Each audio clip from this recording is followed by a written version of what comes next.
Hello guys, এটা হচ্ছে কলকাতার ডে 3 এর মিনি ভ্লগ। আর সেই দিন সকালবেলা ঘুম থেকে উঠে দেখি মা আর মাসি হেয়ার অয়েলিং করতে বসেছে আর বুনু এক সাইডে ফোন দেখছে। মা আর মাসি চপমুড়ি খেয়েছিল, কিন্তু আমি আর বুনু বাইরে থেকে ইডলি দিয়ে ব্রেকফাস্টটা করেছিলাম। তারপর আবার বাবেল টি আর মোমো নিয়েছিলাম গাড়িতে যেতে যেতে খাওয়ার জন্য।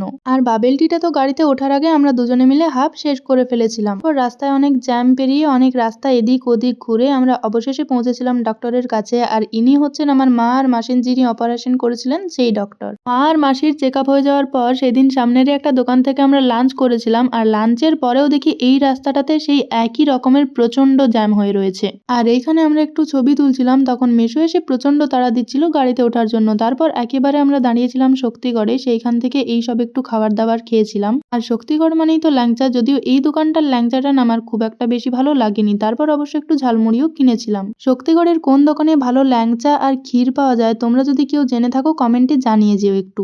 আর সত্যি বলতে ঝালমুড়িটাও আমার তেমন ভালো লাগেনি। তারপর গাড়িতে উঠে একটু লেস খাচ্ছিলাম, আর সেই যে সকালে মোমোটা কিনেছিলাম সেটা এইবার আমরা খাচ্ছি। আর একটা জিনিস, আমি কিন্তু শক্তিগড়ে আমার সোয়েটারটা ভুলে এসেছি, আর সেটা আমি বুঝতে পেরেছি বাড়ি ফেরার পরের দিন যখন সোয়েটারটা পরতে যাচ্ছি সেই সময়। তারপর বেলিয়াতোড়ে এত মেচা নিয়ে সেই দিন বাড়ি ফিরেছিলাম। তোমরা সাবস্ক্রাইব করে দিও চ্যানেলটা।